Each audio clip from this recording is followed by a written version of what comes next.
Hello नमस्कार आदाब सलाम सत श्री अकाल। केम छो, कसे काय, केरो हाल है, केना छी यहाँ सब, कैसन वानी, हाउ आर यू, कैसे हैं आप लोग। मित्रों, आज का जो हमारा टॉपिक है वो बड़ा ही सेंसिटिव टॉपिक है। इस विषय में बात करना लोग नहीं चाहते हैं क्योंकि ये विषय बहुत ही गुप्त विषय है, लेकिन मेरा ऐसा मानना है कि इस विषय में बात होना चाहिए। आपको जानना चाहिए कि आखिर हमारे किए गए इन कर्मों का क्या फल होता है। विषय है कि पर पुरुष अथवा पर स्त्री के साथ अनैतिक संबंध बनाने का क्या परिणाम होता है। गरुड़ पुराण अथवा मनुस्मृति में इसके बारे में क्या बताया गया है, इसका क्या फल दिया गया है, क्या इसको प्रेम समझ करके माफ़ कर दिया गया है या इसको वासना समझ करके इसकी सज़ा दी गई है। किस रिश्ते में संबंध बनाने पर क्या सज़ा मिलता है, आज के इस वीडियो में हम इसी विषय पर चर्चा करेंगे।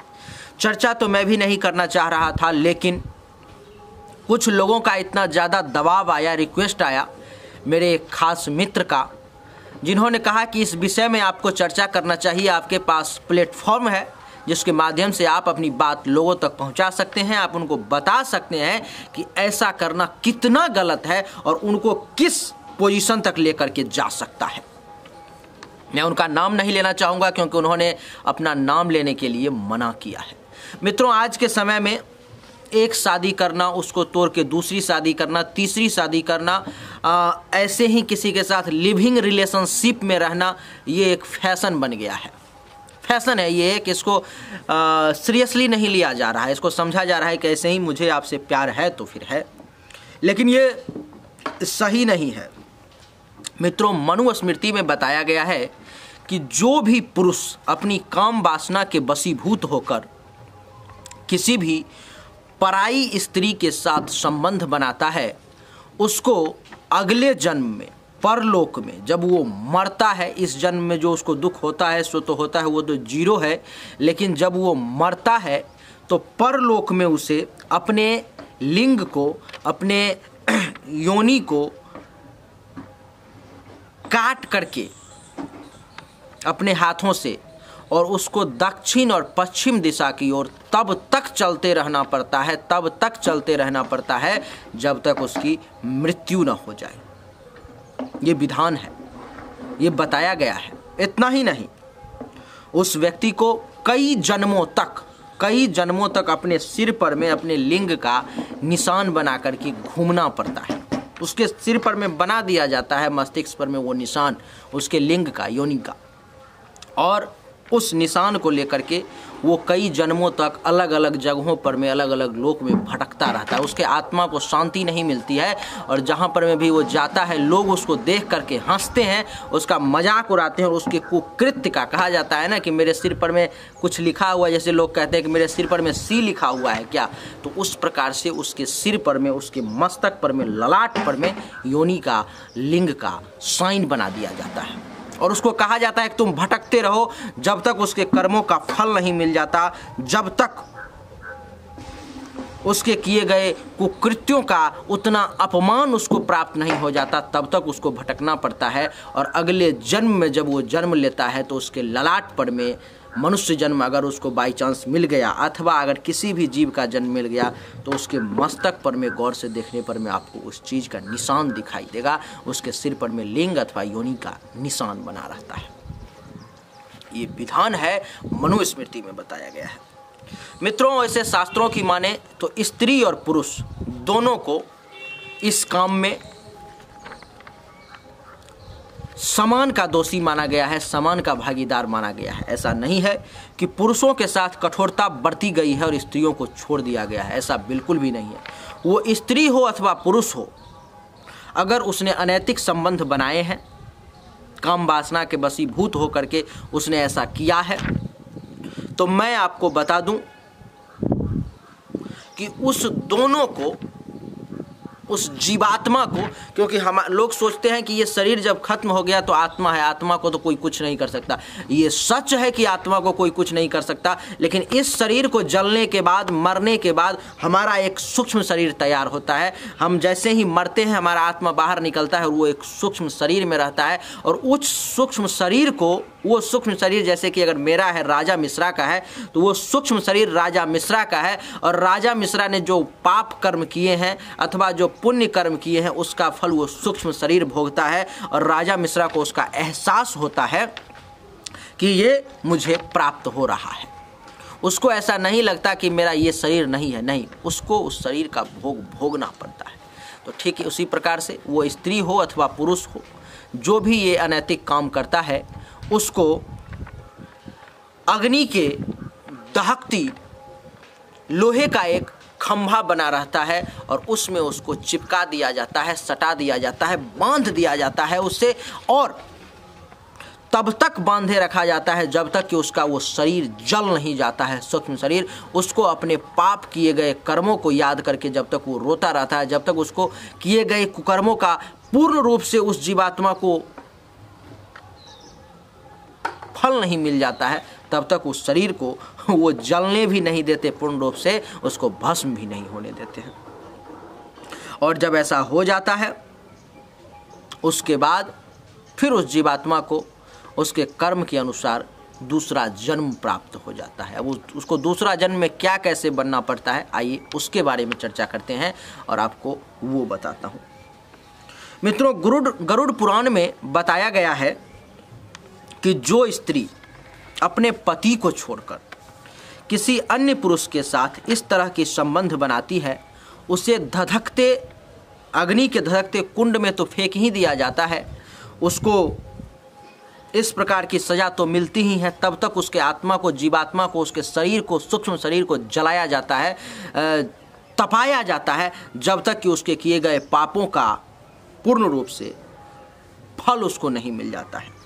और उसके बाद ऐसा बताया गया है कि कर्म फल के समाप्त होने के बाद उस स्त्री को चमगादड़ के रूप में जन्म लेना पड़ता है। आपने देखा होगा कि हमारे घर में आसपास में जंगल में चमगादड़ को आपने देखा होगा, तो वो चमगादड़ कोई और नहीं, वो वही स्त्री है जिसने अपने पति के साथ धोखा किया और किसी और के साथ अनैतिक संबंध उसने बनाया, तो उसको चमगादड़ के रूप में जन्म लेना पड़ता है। आपने कहीं कहीं कभी कभी दोमुहा सांप देखा होगा, जो इस साइड से भी चलता है और उस साइड से भी चलता है, तो दोमुहा सांप उसको बना दिया गया, जिससे कि वो भोजन भी इसी मुख से करेगा और मलमूत्र का त्याग भी इसी मुख से करेगा।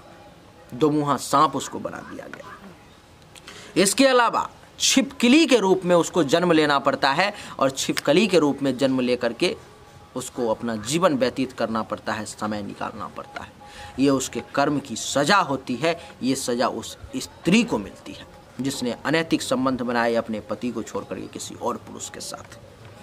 गरुड़ पुराण के अनुसार ऐसा भी बताया गया है कि जो पुरुष अपनी गोत्र की लड़की के साथ, महिला के साथ संबंध बनाता है, उसे यमलोक में यातनाओं के बाद उसके कर्म के कुकर्मों के फल भोगने के बाद उसको लकड़बग्घे में जन्म लेना पड़ता है। उस पुरुष को वो लकड़बग्घा हो जाता है।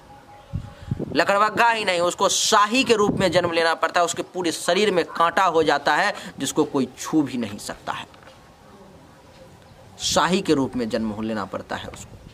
सिर्फ इतना मुख बाहर रहता है, बाकी पूरा शरीर कांटा से भरा रहता है, जिससे कोई प्यार भी नहीं कर सकता, जिसको कोई छू भी नहीं सकता। इतनी बड़ी सजा, इतना घोर दंड भोगना पड़ेगा आप। इसीलिए कहा गया है कि अपने मूल में, अपने गोत्र की महिला से, अपने गोत्र की लड़की से विवाह नहीं करना चाहिए। अगर आप अथवा मैं, कोई भी अपने गोत्र के लड़की अथवा लड़का से विवाह करता है तो उसको ये दंड भोगना पड़ेगा। उसको लकड़बग्घा में जन्म लेना पड़ेगा, उसको शाही के रूप में जन्म लेना पड़ेगा। शाही एक जानवर होता है, एक जीव होता है, जिसके शरीर में सिर्फ और सिर्फ इंग्लिश में शायद उसको पॉर्क्यूपाइन कहा जाता है। पॉर्क्यूपाइन, शायद, मुझे याद नहीं, लेकिन मुझे लग रहा है शायद यही कहा जाता है। जिसके पूरे शरीर में कांटा ही कांटा होता है। आप सर्च करना नेट पर में शाही, आपको दिखाई देगा उसका तस्वीर, या इंग्लिश में पॉर्क्यूपाइन भी उसको शायद कहते हैं, मुझे याद नहीं है सही से, नहीं तो लकड़बग्घा के रूप में जन्म लेना पड़ता है। इतना ही नहीं, किसी कम उम्र वाली लड़की से अथवा कुंवारी युवती से, जिसको आजकल कहा जाता है कि लिविंग रिलेशनशिप में हम लोग रह रहे हैं कितना गलत है, कितना हमारे धर्म ने, कितना हमारे शास्त्र ने इसके बारे में बताया है, क्या दंड है आप सुने। कम उम्र वाली लड़की अथवा कुमारी युवती से शारीरिक संबंध बनाने पर में घोर यातना सहना पड़ता है उस पुरुष को, उस व्यक्ति को, उस महिला को। उसको अजगर सांप के रूप में जन्म लेना पड़ता है। अजगर के रूप में जन्म लेकर के वो अपने शिकार के लिए भी तरसता है, और इतना ही नहीं, उसको अपने किए गए कर्मों का फल भी अजगर सांप के रूप में जन्म लेकर के ही भोगना पड़ता है, भोगना पड़ेगा आपको। इसलिए हमेशा ये प्रयास करें कि कभी भी लिविंग रिलेशनशिप में ना रहें। विवाह से पहले किसी भी लड़की के साथ, युवती के साथ अनैतिक संबंध ना बनाएं, वो आपके लिए सही नहीं रहेगा। इसके अलावा मित्रों, जो भी पुरुष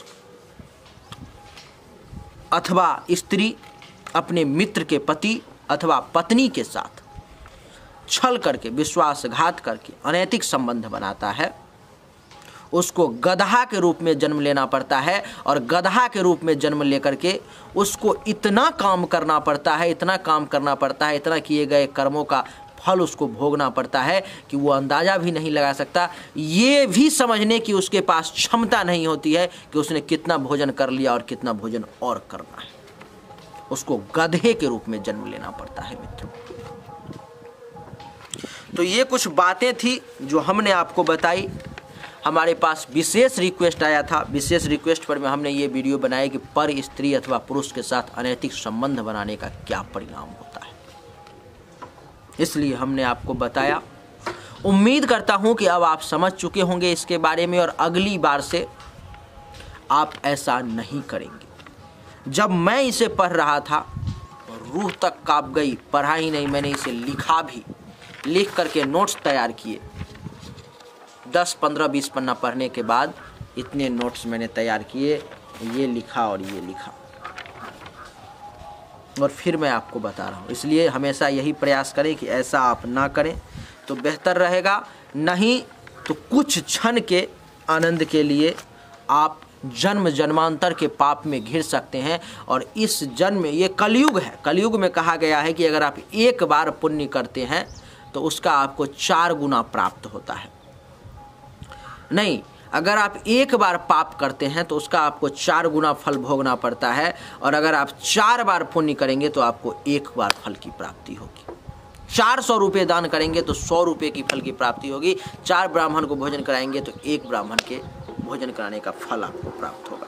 तो ये कलयुग है, इसलिए इस चीज़ को समझें। हर तरफ से आपको आपके धर्म को नष्ट करने का प्रयास किया जाएगा। आपका मन, आपका जो दिल है वो भी आपका साथ नहीं देगा। आप मजबूर हो जाएंगे, आपको लगेगा कि नहीं ये तो प्यार है, लेकिन ये प्यार नहीं है, ये पाप है। और इस पाप से बचने का आपके पास एक ही मार्ग है कि पर स्त्री अथवा पुरुष के साथ ऐसा अनैतिक संबंध बनाने का प्रयास बिल्कुल भी ना करें। चलिए, उम्मीद करता हूं कि अब आप सब कुछ समझ चुके होंगे। मैं भी इस विषय पर मैं बात नहीं करना चाह रहा था, लोग बात नहीं करते हैं इस विषय पर में, क्योंकि ये एक ऐसा टॉपिक है जिस पर मैं बातचीत करने से पहले किसी भी व्यक्ति के मन में हेजिटेशन, संकोच, लज्जा आ जाती है। मेरे मन में भी है, लेकिन फिर भी उन सब को मैंने एक किनारे रख करके और आपके लिए ये वीडियो बनाया, आपको बता रहा हूँ, क्योंकि आप इसे समझें, सुने और इसके फल को, इसके परिणाम को समझने का प्रयास करें और जीवन में दोबारा ऐसा गलती ना करें। चलिए, आप सभी का एक बार फिर से बहुत बहुत धन्यवाद, और उम्मीद करता हूं कि आपको हमारा वीडियो पसंद आया होगा। अगर पसंद आया तो इस वीडियो को लाइक करें, शेयर करें, चैनल को सब्सक्राइब करके इसके बेल आइकन के बटन को दबा दें। जितने भी व्हाट्सएप, फेसबुक, इंस्टाग्राम, ट्विटर, जहां भी आप जुड़े हुए हैं उन सभी जगहों पर में इस वीडियो को फैला दें, ताकि सब लोगों के पास ये जानकारी पहुँच सके और वो लोग इसका फ़ायदा उठा सके। आप सभी का एक बार फिर से बहुत बहुत धन्यवाद। Thank you so much. जय हिंद।